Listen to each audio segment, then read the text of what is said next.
रेश्मा गावाच्या टोकावर उभी राहिली. तिची नजर तिच्या समोरच्या हिरव्यागार शेताकडे वळली. ती आता काही काळ कामावर असलेल्या शेतकऱ्यांना पाहत होती, पण विशेषतः एका व्यक्तीने तिचे लक्ष वेधून घेतले होते. प्रवीण हा तरुण आणि माणसर शेतकरी मातीत अथक परिश्रम करत होता. त्याने निपुणपणे जमिनीची मशागत केल्याने त्याची पितळाची त्वचा घामाने चमकत होती. त्याच्या जीर्ण सुती शर्टाखाली त्याचे शक्तिशाली स्नायू झिरपत होते. रेश्मा प्रवीणच्या कठोर मोहिनी आणि कामाच्या नीतिमत्तेकडे आकर्षित झाल्यामुळे ती मदत करू शकली नाही. तिने त्याला आधी गावाकडे पाहिलं होतं, पण आजपर्यंत त्याच्याकडे फारसं लक्ष दिलं नाही. तिने त्याला काम करताना पाहिलं तेव्हा तिला तरुण शेतकऱ्याच्या प्रेमात पडताना दिसलं.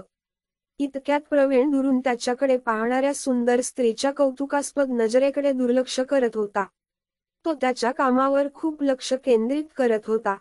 जमिनीच्या लयीत हरवलेला होता आणि चांगले काम केल्याचे समाधान. पण तो त्याच्या कपाळावरचा घाम पुसण्यासाठी थांबला. त्याच्या डोळ्यांनी क्षितिज स्कॅन केले आणि त्याला शेताच्या कडेला उभी असलेली एक स्त्री दिसली. प्रवीणचे डोळे रेश्माच्या नजरेस पडताच तो हसू शकला नाही. रेश्माच्या छातीत धडधड जाणवल्याने तिच्या हृदयाची धडधड सुटली. तिने एक दीर्घ श्वास घेतला आणि आपले मन बोलण्याचे धैर्य तिला मिळाले. प्रवीण, ती म्हणाली.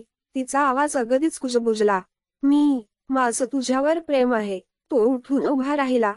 तेजस्वी सूर्यप्रकाशाने दृश्यावर सोनेरी चमक टाकली आणि प्रवीणचे डोळे स्वीकार आणि प्रेमाने चमकले म्हणून रेश्माचे हृदय वाढले. त्याबरोबर त्याने आणखी एक पाऊल जवळ घेतले आणि रेश्माला माहीत होते की तिला तिचा जीवनसाथी सापडला आहे.